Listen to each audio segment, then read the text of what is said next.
नमस्कार। आज हमारे साथ जो प्रोग्राम हो रहा है वी द चेंज, जिसके हमारे मुख्य मेहमान ओशम खेत्रपाल, ये किसी परिचय के मोहताज नहीं है। इन्होंने अपने जीवन में ऐसे ऐसे कार्य किए हैं जो हम बताकर इनकी प्रशंसा को कुछ छोटी करेंगे। इन्होंने अपना सारा जीवन धर्म कार्यों में व्यतीत किया है, बहुत सारी किताबें लिखी हैं और साईं का प्रचार किया है। मैं सबसे पहले इनका अपने शो स्वागत करता हूं। ओशम खेत्रपाल जी, नमस्कार।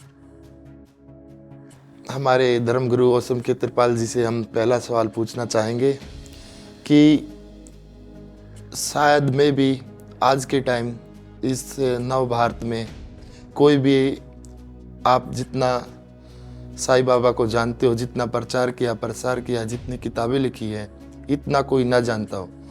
बट हम ये पूछना चाहेंगे, जैसे साईं बाबा ने आज तक जितने भी कार्य किए और उनसे प्रेरित होकर आप पैरा स्पोर्ट्स के जितने भी खिलाड़ियों को सपोर्ट कर रहे हैं, उसका विजन कुछ अलग लेवल पर आया है। तो जैसे जैसे आपने स्पोर्ट्स के लिए एक नई सोच पैदा की है, हम उसका विस्तार पूर्वक आपसे जानने की इच्छा जाहिर करते हैं। कृष्ण की एक धारणा थी। उसने बोला था कि जो भी विकलांग है, क्योंकि तब तो डिसेबल्ड का वर्ड नहीं था, विकलांगों की सेवा करने से आपकी आत्मा शुद्ध होती है। संस्कृत में उन्होंने बोला। वो भाषा मुझे समझ आ गई। मुझे दो भाषा जिंदगी में समझ आई। हनुमान को कुछ भी पता नहीं था, ना उसको राहु पता, ना केतु पता। हनुमान को कुछ नहीं पता। हनुमान को एक ही शब्द होता, राम। हिमालय में उसके राम विराजते, धरती पे राम, उसको राम के अलावा कुछ नहीं नजर आता था। मुझे जब ये समझ आ गया कि मेरे साईं के अलावा मुझे और कोई शब्द नहीं समझना, तब तो थोड़ा प्रचार किया, प्रचार बढ़ गया। बट अब 15-17 साल के बाद प्रचार की जरूरत नहीं थी। वो प्रचार अपने आप बढ़ता रहे। प्रचार मेरा मोहताज नहीं था, मेरे पुराने जन्म के कर्म थे जो कि मैं यहां पर आया और मुझे ये सेवा करने का मौका मिला। तो आज उसे नाम मिला, यश मिला, बहुत फॉलोइंग मिल गई। अब वो फॉलोइंग को दो किस्म में आप इस्तेमाल कर सकते, जिसको आज कमर्शियल वर्ल्ड में बोलते हैं एंडोर्समेंट। बट वो दुनिया छोड़ के मैं आ चुका था। मुझे ये कार्य करना था अपना पैसा बनाने के लिए नहीं। मुझे कार्य करना था कि मुझे वो शक्ति और शांति देती। मुझे उनके विचारों का प्रचार करना था, उनके विचारों को आगे ले जाना था। तो मैंने डिसेबल्ड को उठाने की कोशिश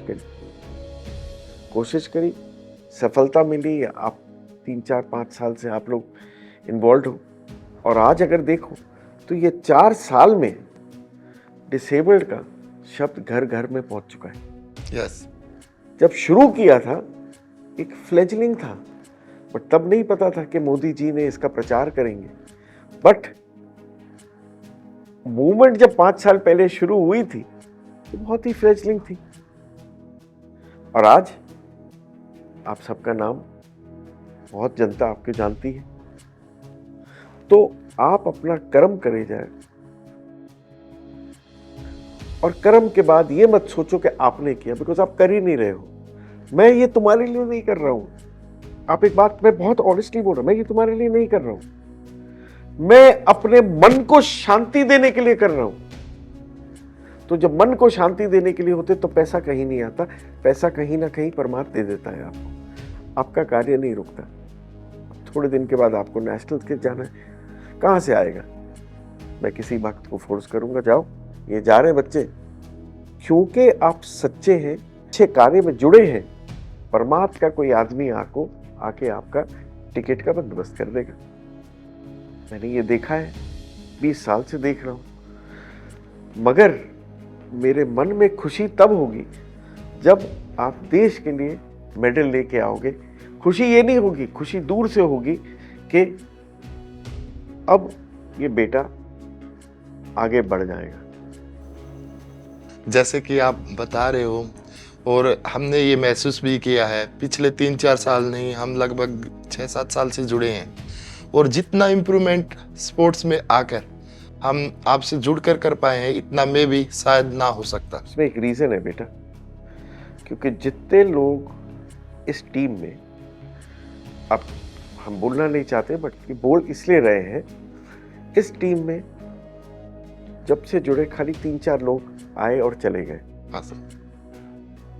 उनका था स्वार्थ कि हमारे को यहाँ से हेल्प मिल रही है, मगर आप लोगों ने, ये जितने लोग आज जुड़े हैं, आप लोगों को हेल्प के साथ आपकी धारणा जो थी कि हम साईं बाबा से जुड़े हैं और मैं साईं बाबा को नहीं छोड़ सकता, इसीलिए आप लोग तरक्की कर।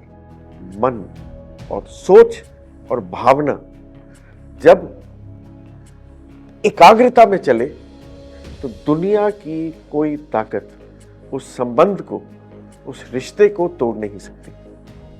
आप आज जीते, थोड़े दिन पहले जीते, सबसे पहले आपने माँ बाप को किया होगा, उसके बाद आपने व्हाट्सएप की फोटोग्राफ हमारे को भेजी होगी। हाँ जी सर। कि सर ये मैं जीत गया हूँ, और उस फोटो को जितने साईं भक्त का व्हाट्सएप ग्रुप है सबको पहुंच गई। तो आपको खुशी अपने को रिजल्ट देने में रही ना। हाँ सर। आपने हमें अपना समझा, हाँ। यही आपको ऊंचाई पे ले जाएगा। जैसे सर एक बात और पूछना चाहूँगा, आप जैसे किताबों से रिलेटेड है तो मैं भी 60+ आपने साईं के ऊपर किताबें लिखी। अभी करंटली आपने हनुमान चालीसा और साईं चालीसा ये भी अपने मधुर आवाज़ में गाया है। तो मैं तो अपील करूँगा कि हमारे दर्शकगण हैं, जितने भी हमारे फ्रेंड हैं, हमारे श्रोता हैं, सब कुछ इनको देखें और फॉलो करें और लाइक करें। बट मैं चाहूँगा विस्तार पूर्वक थोड़ा सा हो सके तो मैं भी ये भी बताओ हमें। बेटा, ना मैं कोई लेखक, ना मैं सिंगर, ना मैं एक्टर, ना कोई धर्मगुरु। आज मैं अपने आप को छूता हूं तो मैं मान ही नहीं सकता कि पता नहीं कहां विदेशों में लोग हमारे बारे में सुनते। मेरे को शौक किशोर कुमार के गाने सुनने का, वो आवाज लोगों को क्यों पसंद आती है मुझे आज तक नहीं पता, मगर मैं कैसे लिख गया ये मुझे आज तक नहीं पता। मैं जिस दिन सोच लूंगा कि मैंने 65 किताबें लिख ली तो अगली किताब नहीं लिखी जाएगी। मुझे एक खुशी पिछले 10 साल से एक ही चीज की आती है कि मेरे भक्त, जो मेरे नहीं साईं के भक्त हैं, अगर साईं ने मुझे चुना है, उनके चेहरे पे खुशी आ जाए, उनके काम हो जाए, तो मुझे उससे बड़ी खुशी नहीं मिलती। आज मुझे खुशी तुम्हारे साथ बैठने में है। क्यों खुशी है कि 10 बजे तक देखो उसको मैंने समर्पण कर दिया कि कोई शक्ति काम कर रही है जो इसको रिजल्ट देगी। ये नंबर 1 बनना चाहता है। तुम्हारे को अगर नंबर 1 बन गए तो मुझसे ज़्यादा खुशी नहीं होगी। क्यों? क्योंकि मैंने वो 4 साल पहले भी तुम्हें देखा है, आज देख रहा हूँ, और आज अगर जीतोगे तो पैसे तो तुम्हारे पास आ ही जाएंगे, गवर्नमेंट देगी, ग्रांट्स आएंगी, मगर तुम्हारा इंस्पिरेशन कितने मिलियंस को पहुंचेगा। उसमें क्या, एक बार तो आप साईं का नाम लोगे ना। हाँ जरूर तो लेंगे। जब साईं का नाम लोगे तो तुम अगर मेरे मास्टर को याद करोगे तो मेरे को तो तुम्हारे से ज्यादा खुशी मुझे है ना कि मेरा एक भक्त बाबा को याद कर रहा है। देखो, हर बार हम आपसे मिलते हैं, कुछ नई सीख लेते हैं और कुछ ना कुछ नई ऊर्जा के साथ हम आपसे विदाई लेते हैं। लेकिन हमने मतलब कितनी मेहनत की ये कोई नहीं देखता, और जो सच्चा प्यार, प्रेम, भावना आपके पास आने से मिलती है वो हमें कहीं नहीं मिलती।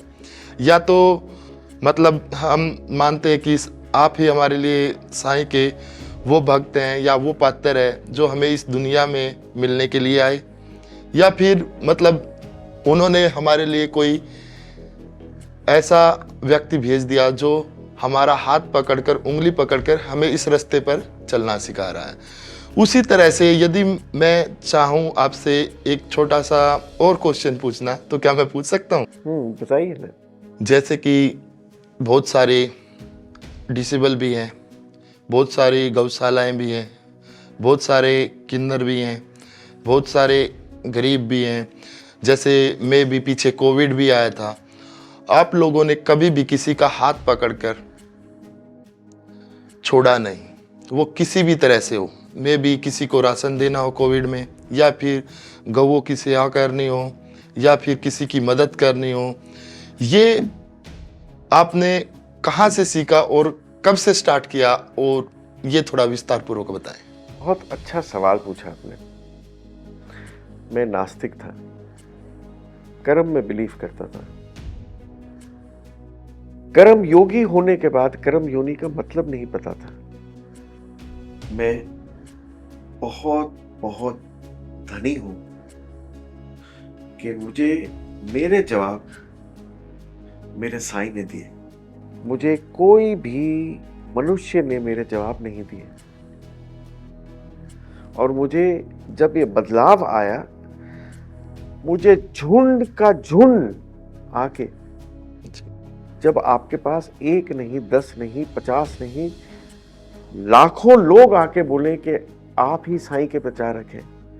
पहली किताब लिखी तो कहते हैं कि आप ये थे, साईं ने आपको चुना है, साईं ने बोला, साईं ने साईं चरित्र लिखाते हुए ये बोला। तो एक वक्त के बाद आप सच्ची सोचने लगते हैं ये बातें सच्ची हैं कि ये सब पागल हुए जी। हम सच्ची समझते थे। हमारे पास कोई आता था, पाँव छूता था, हम शिरडी जाते थे तो लोग लेट जाते थे आगे। तो हमने कहा ये हो क्या रहा है? मैंने पाप करे, मैंने झूठ बोले, ये हो क्या रहा है? मगर परमात्म बदलाव डकैत रत्नाकर से ही वाल्मीकि का करता है। हाँ, रामायण। तो हम डकैत नहीं थे, मगर हम एक कमर्शियल आदमी थे जो खाली अपने आप को सक्सेसफुल बनाना चाहते थे। क्योंकि मगर सोच प्योर थी और एम्पैथी थी, तो वो सोच को परमात्मा ने बदल दिया। और हमने सोचा लाखों लोग तो अपने जीवन के लिए कमा रहे हैं ना, हमें मेरे मास्टर की, मेरे साईं की जितनी भी विचारधारा है उसको मैंने लाना है, और वो ज्ञान लोगों को बांटना है कि तुम मेरे बात तुम बांटो। विचारधारा हनुमान की आज क्यों लोग फॉलो करते? बिकॉज बड़ी सीधी है, हे राम। तो अगर मैं सीधा और सिंपल रखूं, हे साईं, तो आज नहीं तो कल तो आप उसको फॉलो करो। जैसे कि अब हमने बहुत बार सुना भी है कि साईं बाबा थे जो हमारे, वो बहुत से रिलीजन को, बहुत से साधु संतों से प्रेम करते थे, उनको फॉलो करते थे। उनका कोई पर्सनल धर्म नहीं है, वे किसी को पर्सनल मानते नहीं हैं। उनके लिए एक क्रिश्चियन, एक सिख, एक हिंदू, एक मुस्लिम सब बराबर है। वैसे ही आपने संदेश दिया है यहाँ भारत में। और मैं अभी थोड़ा कुछ और अच्छी तरह से देखूं तो भारत में नहीं, ये दुनिया के हर एक हिस्से में मैसेज जा रहा है, और जिससे फ्रेंड फॉलोइंग भी डे बाय डे इम्प्रूवमेंट हो रही है बहुत ज़्यादा। तो जिस तरह से ये कार्य चलते रहे हैं या किताबें लिखते रहे हैं, मैं भी फ्यूचर में हो सकता है और भी अच्छी किताबें आप लिखो या और भी अच्छे कार्य करो, उसको लेकर रणनीति जानना चाहेंगे कि आप आने वाले 8-10 सालों में इस लेवल को, जो मतलब भक्ति का तो वैसे तो कोई लेवल होता ही नहीं, फिर भी हम एक छोटा सा क्वेश्चन मार्क कर रहे हैं कि आप इसको कहाँ तक देखना चाहोगे? मेरी इच्छा है कि जो जो बातें बाबा ने करी, किन्नर सेवा, गौशाला, आपकी डिसेबल्ड सेवा, एजुकेशन, अपने आप को आत्मनिर्भर बनना, बड़ों की इज्जत करना। उनकी विचारधारा आपसे नहीं मिलती वो बात अलग है, बट उनकी रिस्पेक्ट करना जी। और अपने ज़िंदगी में गुरु को ढूंढना, ये विचारधाराओं पे अगर हम अगले 5 साल 10 साल तक और 100 किताबें निकाल दें और 5-10 हज़ार घंटे का वीडियो बना के लोगों के सामने आ जाएं, तो मैं सोचता हूँ वो विचारधारा अगले 500-1000 साल तक वो विचारधारा नहीं डूबेगी। तो मेरी इच्छा है कि मेरा आखिरी पैसा जो भी आता है वो भी इस प्रचार में लग जाए, क्योंकि मेरा मानना है सब कुछ देखने के बाद और लोगों को सुनने के बाद कि शिरडी उनका गुरु स्थान है, बट प्रचार का काम उसने शायद हमारे कंधों पे सौंपा है और वो हमें निभाना अच्छी तरह है। जैसे जैसे कि हमने आपसे काफ़ी अच्छी तरह से जाना है, साईं की महिमा के बारे में भी जाना है, आपसे भी समय समय पर मिलते रहते हैं, उपदेश भी लेते रहते हैं। और ऊर्जा की तो कहीं बात करें तो मतलब मैं भी जब आप हमसे मिलते हैं तो मैं भी जो कुछ करना होता है उससे दुगना तिगना करके हम आते हैं। इस पर हमें कोई डाउट नहीं है कि क्या होगा क्या नहीं होगा, हमें आप पर विश्वास है, जो आप करोगे वो बहुत अच्छा करोगे।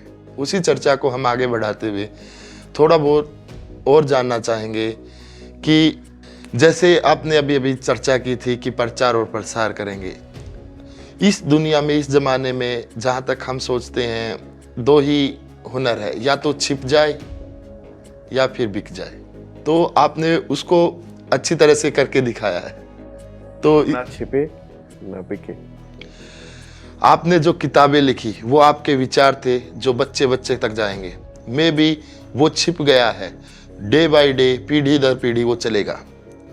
वो बिकने की बात आती है, जहाँ तक ऑडियो है, वीडियो है, आज साईं की जैसे मैंने महिमा सुनी है, साईं के वचन सुने हैं, साईं के बहुत सारे धारावाहिक भी आए हैं, टीवी सीरियल भी आए हैं, वो एक तरफ से मतलब इतना प्रचार प्रसार कर चुके हैं।